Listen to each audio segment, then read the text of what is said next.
Hello नमस्ते everyone, welcome to learn sure. देखिए बच्चों, आज की वीडियो में हम कवर करेंगे आप लोगों का क्लास 2 होगी हमारी, ये प्रैक्टिस 2 भी बोल सकते हो आप इसको, जिसमें हम कवर करेंगे पीए और एसपीए का जो आप लोगों का डिस्क्रिप्टिव एग्जाम होगा उसमें कैसे क्वेश्चन आते हैं। उसी पर बेस मैंने पूरे प्रैक्टिस सेट बनाया और साथ ही हम देखेंगे Punjab and Haryana high court का जो आपका हाई कोर्ट की वैकेंसी आउट हो चुकी है, जिसका एग्जाम अभी अनाउंस होगा टीयर 1 का।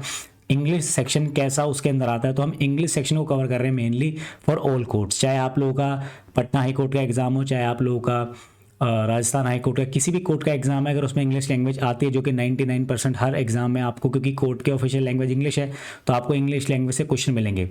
तो इंग्लिश लैंग्वेज में दो तरीके से क्वेश्चन आते हैं आपके कोर्ट में। पहला आपका जो एग्जाम होगा वो टीयर 1 जो होगा, जिसमें कि आप लोगों के ऑब्जेक्टिव टाइप आएंगे, लेकिन जो डिस्क्रिप्टिव होगा वो सबका कॉमन होता है। तो अभी आज की जो हमारा क्लास 2 होगा, पिछली क्लास में मैंने आपको ऑब्जेक्टिव और सब्जेक्टिव दोनों कराए थे, बट इन दिस क्लास मैं आप लोगों को सब्जेक्टिव एग्जाम जो होता है आप लोगों का, कि जब आप लोगों का कोर्ट का जो मेंस एग्जाम होता है उसमें किस तरीके के क्वेश्चन आते हैं उसको कवर करेंगे।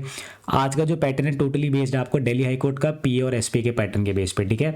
और क्लर्क के अंदर कैसे क्वेश्चन आते हैं वो भी उसी के अंदर पैटर्न में फॉलो किया गया है। तो स्टार्ट करते हैं बच्चों आज की क्लास को हमारी, ठीक है बच्चों। But before I start let me tell you, देखिए अगर आप ऑथेंटिक अपडेट चाहते हैं कोर्ट के रिगार्डिंग, जो भी इन्फॉर्मेशन आती है आपको सही टाइम पर सही ऑथेंटिक इन्फॉर्मेशन मिल जाए, तो आप ज्वाइन कर सकते हैं मेरा टेलीग्राम का ग्रुप, जो कि है learn sure Delhi high court, Delhi district court, supreme court of India, Punjab and Haryana high court. लगभग 1600 से ज़्यादा बच्चे बेनिफिट ले रहे हैं, आप भी ले सकते हैं। इसके अलावा अगर आप पूरा कोर्स एक बार, अगर आप चाहते हैं कि वन टाइम इन्वेस्टमेंट करें आप इंग्लिश लैंग्वेज पे और एक बार क्लास ले लें और उसके बाद आपको कोई भी प्रॉब्लम ना आए, तो आप मेरा ऐप डाउनलोड कर सकते हैं, कोर्टशाला नाम से ऐप है। उसके अंदर आपको वेरियस कोर्स मिल जाएंगे। एक आपको पीए और एसपी का कोर्स मिलेगा, जिसमें आपको पूरा कोर्स मैंने इंग्लिश में करा दिया गया आपका, जो कि आप लोगों का पूरा ग्रामर, वोकैबलरी, कॉम्प्रीहेंशन सब कवर करा दिया गया थरली। इसके अलावा आपको 15 मॉक टेस्ट भी कराए जाएंगे, जिससे आप लोगों का पी और एस पी का एग्जाम जो डिस्क्रिप्टिव है वो पूरा इनफ सफिशिएंटली हम उसको कवर कर लेंगे। आप किसी भी क्वेश्चन में प्रॉब्लम फेस नहीं करेंगे वाइल सॉल्विंग द क्वेश्चन, ठीक है। इसके अलावा एक कोर्स है उस वहाँ पर अवेलेबल होगा, English booster course. English booster course, इसमें मैं पूरी इंग्लिश करा दी आप लोगों को, बट इसमें मॉक टेस्ट नहीं होंगे, सिर्फ आपके ग्रामर। आप किसी भी कोर्ट की तैयारी कर रहे हैं और अगर आप इंटरव्यू में भी देखेंगे तो इंग्लिश लैंग्वेज बहुत इंपॉर्टेंट रोल प्ले करती है, तो इसलिए वहाँ पर इंग्लिश मैंने वहाँ पर भी कवर करा दी बच्चों, ठीक है। तो आप कोर्टशाला ऐप डाउनलोड कर सकते हैं। अच्छा एक और चीज़, अगर आप जो ये मैं क्लास ले रहा हूँ आज, इसकी अगर आपको पीडीएफ फाइल चाहिए तो आप ये ऐप डाउनलोड कीजिए, और जब आप फ्री कंटेंट देखेंगे तो फ्री कंटेंट में आपको सारी पीडीएफ्स मिल जाएगी। जैसे इससे पहले जो क्लास 1 है उसका कंटेंट मैंने ऑलरेडी अपलोड कर दिया है। क्लास 2 का जब आप अब जो सेकंड और इसके आगे जितनी भी क्लासेस होंगी उन सब के जो पीडीएफ्स आपको अवेलेबल कराई जाएगी वो बच्चों कराई जाएगी कोर्टशाला ऐप पर। आप डाउनलोड कीजिए, वहाँ से फ्री कंटेंट में अवेलेबल मिल जाएगी आपको, ठीक है बच्चों। तो स्टार्ट करते हैं आज की क्लास को, जो कि हमारा प्रैक्टिस सेट 2। देखो बच्चों, अगर आप प्रीवियस ईयर के एग्जाम देखोगे दिल्ली हाई कोर्ट के, चाहे आप दिल्ली डिस्ट्रिक्ट कोर्ट के देखना, ठीक है, इन दोनों एग्जाम में एक चीज़ कॉमन मिलती है कि वो आपसे एक क्वेश्चन ऐसा जरूर पूछता है जिसमें वो आपसे डिफरेंस पूछते हैं कि इन दोनों में डिफरेंस क्या है। एग्जाम में क्वेश्चन आया हुआ था डिसइंटरेस्टेड और अनइंटरेस्टेड। अब मैं एक्सपेक्ट कर रहा हूँ, देखो मैंने तो पूरी वोकैब की जो क्लास, जो मेरा लास्ट 20 सेशन है उस जिसको मैंने 2 पार्ट में कवर किया है, ए और बी में, उसमें मैंने सारे आपको ये होमोनिम्स और सेम साउंड वाले वर्ड सारे कवर करा दिए। आप उसको कवर करेंगे तो आपका ये पूरा क्वेश्चन ही प्रॉब्लम नहीं आएगी, आपको मैंने उस 2 वीडियो के अंदर पूरे कवर करा दिए बच्चों, ठीक है। तो ऐसे क्वेश्चन आते हैं आप लोगों के, तो डिसइंटरेस्टेड और अनइंटरेस्टेड, जैसे मान लो आपके एग्जाम में अगर ये क्वेश्चन आता है तो आपको कैसे सॉल्व करना है इसको डिस्कस करेंगे। और क्या आपको इसका आंसर पता है तो बताइए, आप जरा खुद सोचिए, ठीक है बच्चों। स्टार्ट करते हैं आज का हमारा पहला क्वेश्चन, जो कि है डिफरेंस। तो सपोज अगर ये आपके एग्जाम में क्वेश्चन आता है डिसइंटरेस्टेड और अनइंटरेस्टेड, सपोज मैंने लिख दिया यहाँ पे अनइंटरेस्टेड, ठीक है बच्चों, ठीक है। अब अनइंटरेस्टेड को हम एक्सप्लेन करते हैं, व्हाट इज क्या होता है अनइंटरेस्टेड। सबसे पहले पार्ट ऑफ स्पीच में क्या है बच्चों, ये एडजेक्टिव है। अगर आप लिखना चाहो इसको, देखो एक्सप्लेन करने के ऊपर आपके ऊपर है। पार्ट्स ऑफ स्पीच की अगर बात की जाए तो क्या है ये, इट इज, क्या है बच्चों, इट इज एन एडजेक्टिव, ये एक एडजेक्टिव है, ठीक है। अब इसका मीनिंग की बात की जाए, आप ऐसे ही एक्सप्लेन करेंगे तो ज़्यादा अच्छे मार्क्स मिलेंगे आपको, ये लिख लिया आपने। फिर आप अगर इसके नीचे ऐसे लिख देंगे मीनिंग, क्या होता है इसका मीनिंग।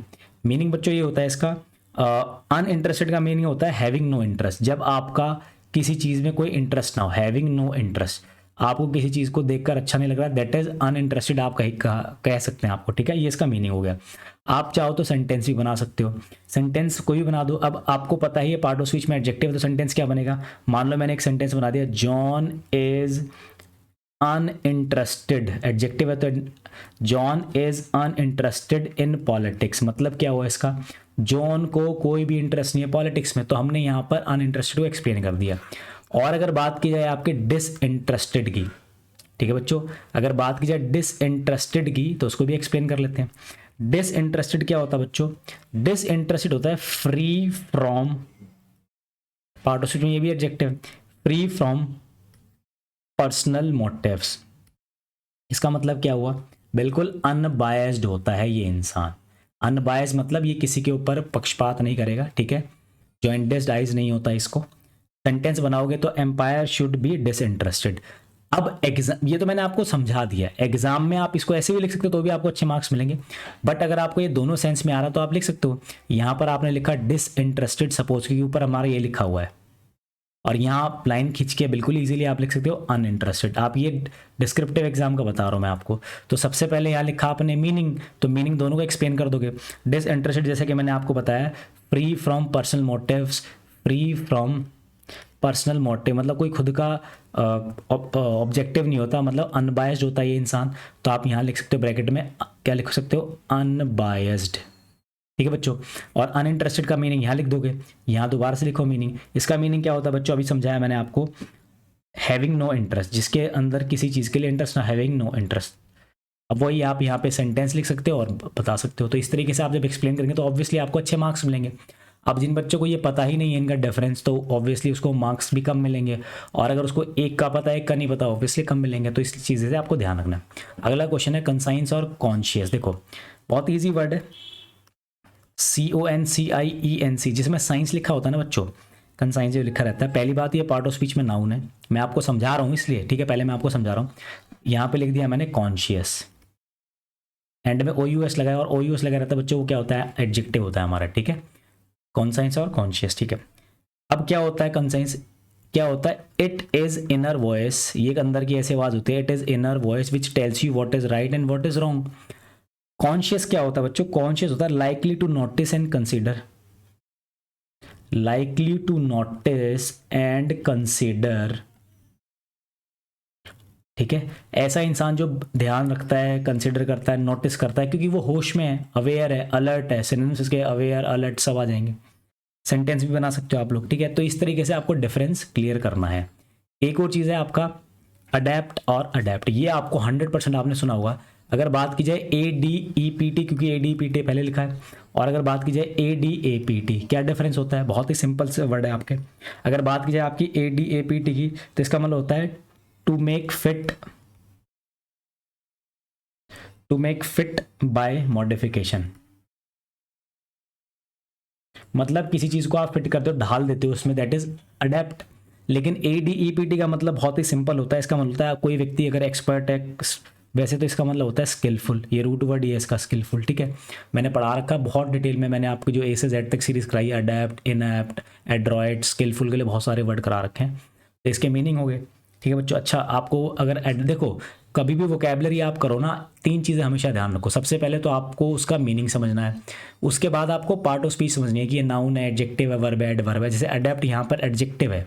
अब आप कहोगे सर अगर ये एडजेक्टिव है तो इसका नाउन क्या बनेगा? बिल्कुल पता होना चाहिए आपको, ठीक है बच्चों। इसका जो नाउन बनेगा ना बच्चों, वो बनेगा अडेप्टनेस। क्या बनेगा? अडेप्टनेस, ठीक है। और अगर इसका जो एडवर्ब बनाना हो तो क्या बनेगा? अडेप्टली, ADEPTLY। जब तक आपको ये सारे वर्ड नहीं पता होंगे तब तक आप सेंटेंस में कैसे यूज़ करोगे, दैट इज़ वाई ये इंपॉर्टेंट होता है हमारा अडेप्टनेस और अडेप्टली, ठीक है बच्चों। आप सेंटेंस बना सकते हैं आप लोग इजीली, तो ये अडेप्ट है, और इस तरीके से आपको डिफरेंस को क्लियर करना है। आप पार्ट ऑफ स्पीच पहले बताओ, ठीक है, मीनिंग बताकर पार्ट ऑफ स्पीच बता सकते हो, फिर आप एक सेंटेंस बनाओगे। इस तरीके से आप एक अच्छे से एक्सप्लेन कर पाओगे कि डिफरेंस क्या होता है। बट उससे पहले आपको एक टॉपिक पता लग गया, जो भी बच्चे PA और SPA की तैयारी कर रहे हैं दिल्ली हाई कोर्ट के लिए, उनको एक टॉपिक बहुत डिटेल में पढ़ना है, वो है होमोनिम्स, जो सेम साउंड वाले वर्ड होते हैं, same relation, same spelling type word होते हैं। इस तरीके के वर्ड को आपको कवर करना है थरली, बिकॉज इससे क्वेश्चन बनता है, ठीक है बच्चों। तो ध्यान रखिए, ये था हमारा पहला क्वेश्चन।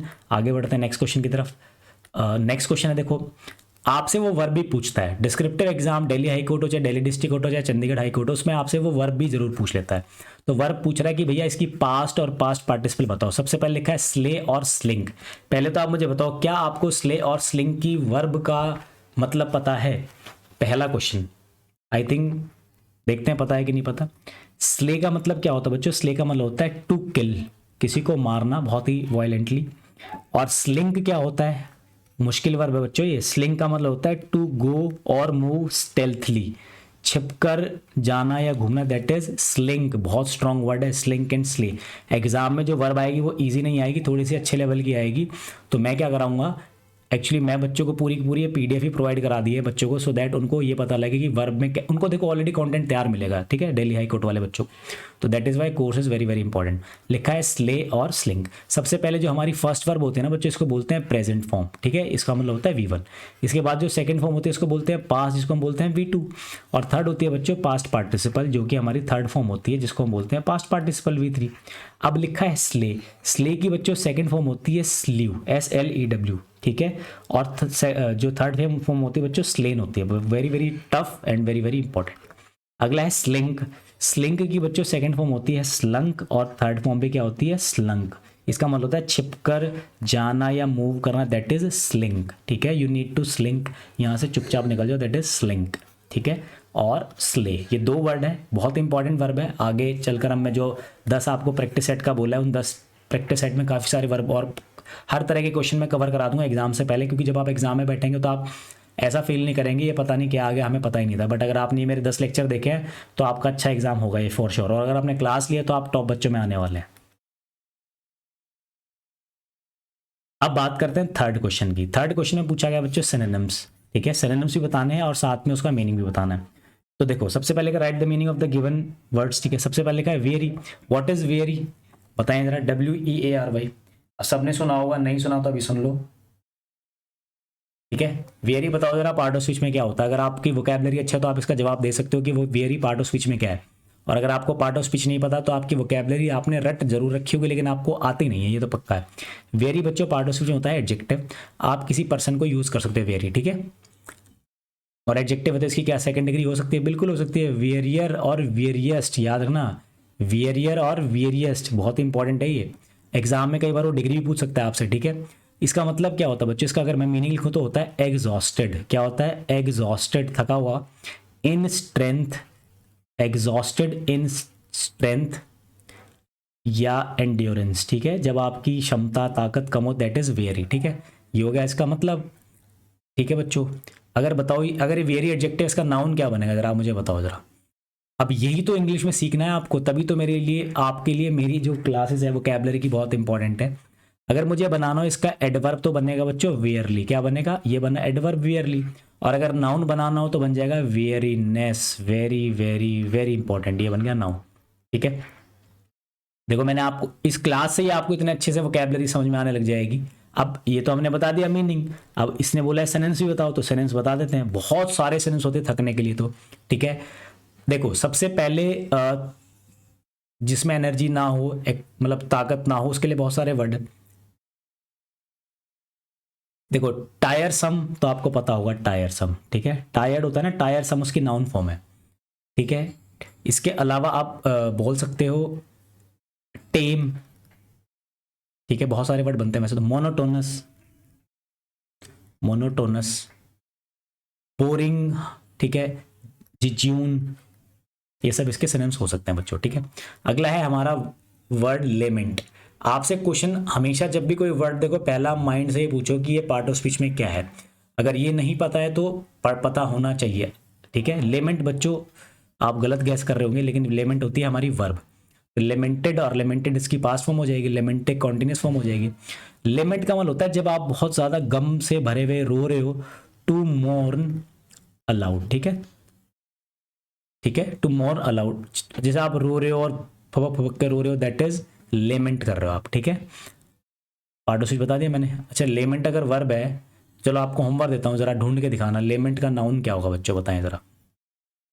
बात करते हैं लेमेंट के सिनोनिम्स की, तो इसके तो बहुत सारे वर्ड आपको पता होंगे। बिमोन होता है, इसके अलावा बिवेल होता है, BEWAIL, बिवेल। इसके अलावा आप बोल सकते हो मोर्न, खुद अपने आप में मोर्न करना, मोर्न भी वर्ब हो जाती है। वेल हो जाएगा, ऐसे याद करो, wail bewail, wail bewail, bemoan, mourn और आपका लेमेंट, ठीक है बच्चों। I hope you have understood the actual meaning of lament with part of speech and with, और आप इस पे सेंटेंस भी बना सकते हो, ठीक है। सेंटेंस भी बनाना आना चाहिए आपको। अगर आपने सेंटेंस बना दिया तो आपको इंग्लिश आ गई, वोकैबुलरी। बात करते हैं नेक्स्ट वर्ड की, जो कि है स्टिफ। स्टिफ आपने जरूर सुना होगा। स्टिफ पार्टिसिपल में बच्चों होता है एडजेक्टिव। इसका मतलब होता है नॉट इजीली बेंड, जो अच्छी इजी से, नॉट इजीली बेंड, जो झुके ना। आप इसको रिजिड, रिजिड सुना आपने, रिजिड, बहुत ही रिजिड, कठोर। तो बहुत सारे वर्ड बन सकते हैं इससे, तो रिजिड है। क्या स्टिफ वर्ब भी होती है? हाँ, वर्ब भी होती है बच्चों, स्टिफ टिफ। और अगर मुझे इसका बनाना हो एडजेक्टिव, ये थोड़ा सा ये पार्ट टफ है जो मैं आप बता रहा हूँ। अगर आपको इसका एडजेक्टिव बनाना, बताओ जरा क्या बनेगा। एडजेक्टिव बनेगा बच्चों स्टिफिश। ये आपने नहीं सुना होगा वर्ड। अगर मुझे इसका बनाना हो एडवर्ब तो बनेगा स्टिफली, STIFFLY। ठीक है बच्चों। और अगर मुझे बनाना हो इसका नाउन, ये जरूर आपने सुन लिया होगा, आप समझ भी गए होंगे, स्टिफनेस। अभी ऊपर पढ़ा है हमने, वेरीनेस तो स्टिफनेस। NESS लगने से आप नाउन बना सकते हो। नॉट इजीली बैंड, जो झुकेगा नहीं, ठीक है। पुष्पा सुना है आपने, वही वाला, झुकेगा नहीं वही वाला, ठीक है। तो ये होता है हमारा रिजिड, ठीक है। तो अब ऐसे व्यक्ति जो अब झुकते नहीं है, बात पे अड़िग रहते हैं, ठीक है, वो सारे इसके अंदर सिनोनिम्स बन जाएंगे इसके अंदर बच्चों, ठीक है। नेक्स्ट वर्ड देखते हैं आप लोगों का। पहले जरा इसको पढ़ के बताओ। अभी तक मैं आपसे पूछ रहा था इन सब के मीनिंग, आप मुझे पार्ट ऑफ स्पीच पूछी मैंने आपसे, अब मैं पूछ रहा हूँ इसको जरा पढ़ के बताओ, क्या पढ़ोगे।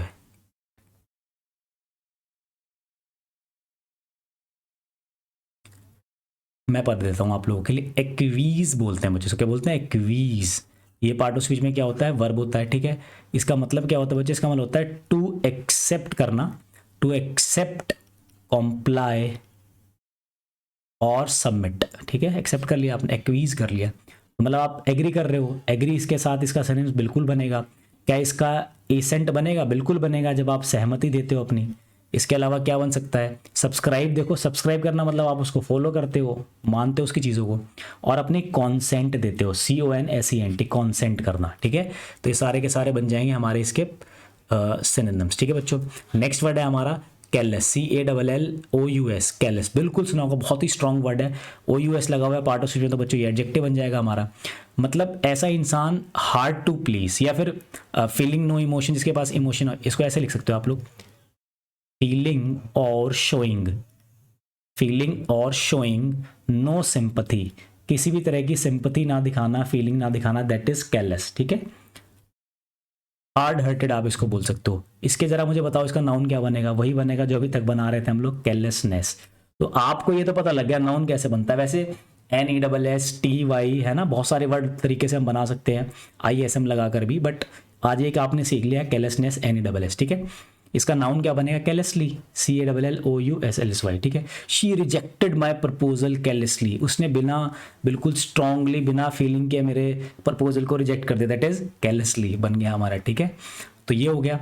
अब सिनोनिम्स पूछे इसने, सिनोनिम्स बताते हैं। अफेक्टलेस, एक सिंपल वर्ड बनाया जाए तो अफेक्टलेस, अब ये भी हो गया हमारा वर्ड। इसके अलावा हार्ड बॉइल्ड, इनह्यूमन, पिटीलेस, ये सुना होगा पिटीलेस। पिटीलेस में जिसको दया भाव नहीं आती, ठीक है। अनमर्सीफुल भी बोल सकते हैं आप इसको, अनमर्सीफुल, क्योंकि फीलिंग्स नहीं है, इमोशंस नहीं है। मर्सीलेस भी बोल सकते हो अगर बहुत ही ज़्यादा हार्श जा रहे हो। तो इस तरीके से आप इनके सिनोनिम्स और मीनिंग बता सकते हो। तो एग्जाम में जब आपका एक पेपर में आएगा तो आपको सिर्फ सिनोनिम्स नहीं लिखना, कोशिश करनी है एक लाइन में समझा दो, फिर उसके सिनोनिम्स लिखो, ठीक है। डायरेक्ट अगर आप लिखोगे सिनोनिम्स, तो अगर मान लो इसके बहुत सारी, देखो सिनोनिम्स में क्या होता है कि हम उसकी रेंज में कुछ भी वर्ड यूज कर सकते हैं। तो बेटर ये है कि पहले आप उसका मीनिंग बता दो, फिर उससे रिलेटेड सारे वर्ड बता दो, तो इस तरीके से आपका अच्छा स्कोर बन जाएगा, ठीक है। तो ये था हमारा क्वेश्चन नंबर 3। आगे बढ़ते हैं क्वेश्चन नंबर 4 में। तो अगर बात कीजिए आपके इंग्लिश सेक्शन में डिस्क्रिप्टिव एग्जाम की, PSPO चाहे आपका चंडीगढ़ हाईकोर्ट का हो, वो आपको डायरेक्ट क्वेश्चन देंगे, हमें उसका एक्टिव और पैसिव बिना ऑप्शन बनाना है। अभी तक जो आपने देखो, डिस्क्रिप्टिव में ग्रामर का मतलब होता है बिना ऑप्शन के ग्रामर को सॉल्व करना। लिखा where had her purse been placed by her, ठीक है, कोई दिक्कत नहीं है। इंटेरोगेटिव क्वेश्चन है, पैसिव बना रखा है, एक्टिव बनाना है, बीन दे रखा है, पैसिव है ये, ठीक है। तो हमें इसको उठाना पड़ेगा। सबसे पहले लिखोगे वेयर, क्वेश्चन तो क्वेश्चन ही रहेगा, और क्योंकि क्वेश्चन है तो वेयर हैड का हैड ही रहेगा, टेंस तो बदलता नहीं है। वेयर हैड शी, ठीक है, where had she placed, where had she placed her purse, बन गया क्वेश्चन मार्क, बहुत ही सिंपल है। इसका पैसे बनाओगे, where had her purse been placed by her, बन गया answer. Songs will not be sung together by us, गाने नहीं जाए, गाया नहीं जाएंगे हमारे से, ऐसा बोला जा रहा है वो। अस है तो सबसे पहले वी लिखना है, वी, विल को रखेंगे विल, वी विल नॉट, और विल के साथ V1 आती है, वी विल नॉट सिंग क्या सॉन्ग्स, अच्छा we will not sing together songs, तो द सॉन्ग्स या songs will not be sung together by us, बन गया, ये बन गया। तो एग्जाम में बिना ऑप्शंस आएंगे, बस ये चीज़ ध्यान रखनी, चाहे वो नरेशन हो, चाहे एक्टिव पैसे हो, चाहे कोई भी चीज़ हो, ठीक है, बिल्कुल। और आप अगर चाहते हैं वन टाइम इन्वेस्टमेंट अपनी कि एक बार इंग्लिश को पढ़ ले अच्छे से, जिसमें आपकी वोकेबलरी की पूरी रेंज ए से जेड तक कवर हो जाए, लगभग 3000 से ज़्यादा वर्ड मैंने कराए आपको वोकेबलरी सेक्शन में इंग्लिश के कोर्स में, चाहे आप इंग्लिश बूस्टर कोर्स लें, चाहे आप PESP वाला कोर्स लें। और इसके अलावा मैंने आपको ग्रामर में सारे टॉपिक कवर करा दिए हैं, ठीक है बच्चों। तो it will be your one time investment. जो पेमेंट आपके ट्रैवलिंग में एक सेंटर पे आने और जाने में वेस्ट होती है, उतने ही फीस से आपको 3 मंथ एक्सेस मिलेगा। उस पूरे 3 मंथ में आप हर चीज़ को डिटेल में अच्छे से कवर कर सकते हो, ठीक है बच्चों। तो टेलीग्राम पे भी आप फॉलो कर सकते हो, learn show, Delhi high court, Delhi district court, supreme court of India, और हमारा ऐप भी डाउनलोड कर सकते हैं, कोर्स वाला। आगे बढ़ते हैं, एक और पेज बहुत इंपॉर्टेंट आ गया आप लोगों का, बिल्कुल। अब आपने ये देखा है कि ट्रांसलेशन तो भैया Punjab and Haryana high court में भी आता है हर एग्जाम में, और आपका ट्रांसलेशन यहाँ पर भी आएगा। तो ट्रांसलेशन तो बहुत इंपॉर्टेंट है आप लोगों के लिए। ट्रांसलेशन करने में किसको प्रॉब्लम नहीं आती है? जिसकी टेंस की अंडरस्टैंडिंग अच्छी है, जिसकी एक्टिव और पैसिव की अंडरस्टैंडिंग अच्छी है, जिसकी नरेशन की अच्छी है, और जिसकी पार्ट ऑफ स्पीच में वर्डों की अंडरस्टैंडिंग अच्छी है, और वोकेबलरी का, जैसे यहाँ पे वर्ड लिखा है बचाव दल, अब बचाव दल की हिंदी लिखनी पड़ेगी हमें, पर्वतारोही लिखना पड़ेगा इसकी हिंदी, ये कुछ बेसिक वर्ड, माध्यम हो गया, ये सब आपको पता होंगे तो आप आसानी से लिख पाएंगे ट्रांसलेशन। तो वर्डों की नॉलेज होनी चाहिए वोकेबलरी में, और आपको इन 5-6 चैप्टर की अंडरस्टैंडिंग होनी चाहिए, ठीक है। तो आज का हमारा ट्रांसलेशन है जो कि हिंदी से इंग्लिश है, और उसके बाद हम इंग्लिश टू हिंदी भी करने वाले हैं, ठीक है बच्चों। तो स्टार्ट करते हैं आज का ट्रांसलेशन। पहले आप खुद पोज करके बना सकते हो, फिर आप मेरे से कंफर्म कर सकते हो, ठीक है। अभी स्टार्ट कर रहे हैं हम बहुत ईजी से, मतलब ये बहुत इजी तो नहीं है, बेसिक से स्टार्ट कर रहे हैं। अभी आगे आगे हम इसको लेवल बढ़ाते चलेंगे, ठीक है। और मैंने एज आई टोल्ड यू कि 5वां जो मॉक टेस्ट हम कवर करेंगे सीरीज में, वो तो आपका एक्चुअल दिल्ली हाई कोर्ट का पेपर ही सॉल्व करेंगे, तो ध्यान रखना उस चीज़ को, बहुत इंपॉर्टेंट वीडियो आएगी आपकी। स्टार्ट करते हैं। नेपाल में माउंट एवरेस्ट पर बेस कैंप 4 के पास लापता हुई पर्वतारोही बलजीत कौर जीवित पाई गई, ठीक है। मतलब माउंटेनियर थी हमारी, पर्वतारोही का पता है आपको, माउंटेनियर होता है, स्पेलिंग भी बहुत मैटर करती है। माउंटेनियर जो बलजीत कौर थी, जो कि खो गई थी, जो लापता हुई, वो आज मिल गई है, ऐसा कुछ बोल रहा है, मिल गई, ठीक है। मिल गई तो सिंपल पास्ट टेंस बनाएंगे हम लोग। सबसे पहले सेंटेंस स्टार्ट करते हैं। तो आपने लिखा सबसे पहले माउंटेनियर, TAINEER, स्पेलिंग भी आ सकती है माउंटेनियर। कौन माउंटेनियर? बलजीत कौर, ठीक है बच्चों। माउंटेनियर बलजीत कौर, क्या हुआ है उसको? जो कि लिखा ना यहाँ पे, नेपाल माउंटेन्स पर बेस कैंप में लापता हुई पर्वतारोही कौर, तो लिखोगे बलजीत कौर हु, जो क्या हो गई थी, हु वेंट मिसिंग, लापता हो गई थी, हु वेंट मिसिंग,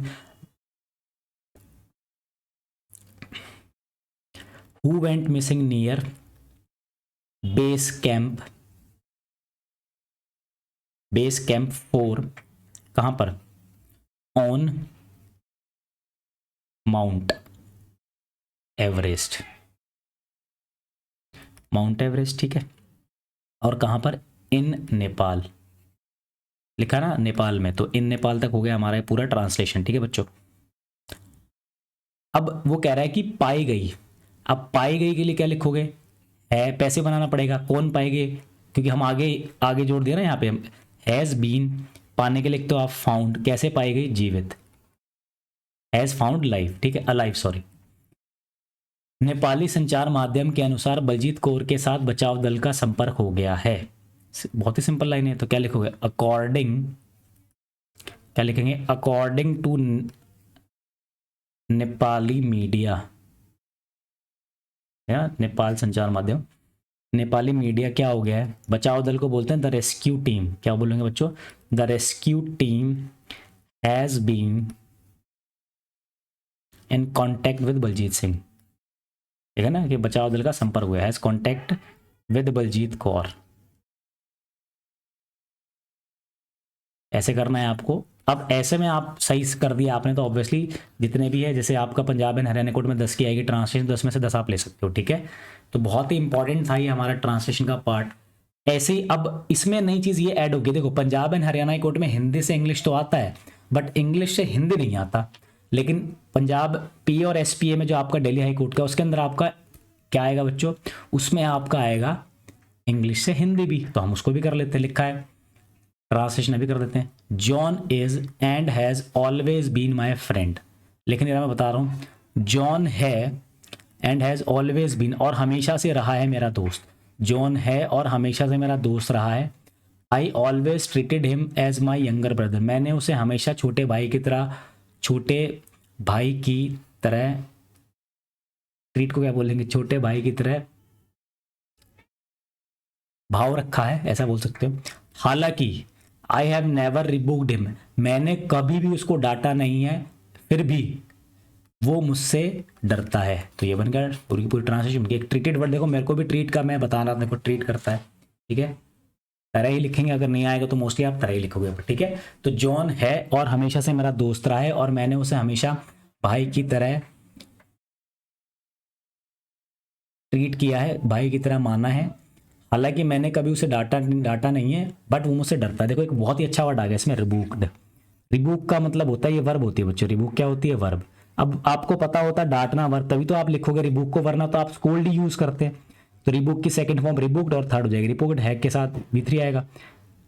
डांटने के लिए वर्ड होती है CHID भी होता है, स्कोल्ड भी होता है, एडमोनिश भी होता है बच्चों डांटने के लिए, ठीक है, और आपका बिरेट भी होता है डांटने के लिए, ठीक है। और क्या होता है डांटने के लिए वर्ड, रिप्रीमेंड भी होता है जब आप डांटने की सजा, तो रिप्रीमेंड, बिरेट, एडमोनिश, स्कोल्ड, चिड, और बहुत सारे वर्ड है, ठीक है बच्चों। तो वोकैबुलरी और ग्रामर दोनों को कवर करेंगे थारली। तो बच्चों अगर आपको ये वीडियो अच्छी लगी तो सब्सक्राइब कीजिए बिल्कुल चैनल को, क्योंकि देखिए कोर्ट के लिए आपको लर्न श्योर से ऑथेंटिक अपडेट मिलेगा, जिससे आपके चांसेस जो है अच्छी इन्फॉर्मेशन और करेक्ट इन्फॉर्मेशन लेने के चांसेस बढ़ जाएंगे। अदरवाइज श्योरिटी और ऑथेंटिसिटी कम रहेगी, बट ठीक है बच्चों। आप ऐप को डाउनलोड कर सकते हैं, इसकी PDF फाइल आपको ऐप पर मिल जाएगी फ्री कंटेंट में। आज के लिए इतना रखेंगे, थैंक यू सो मच।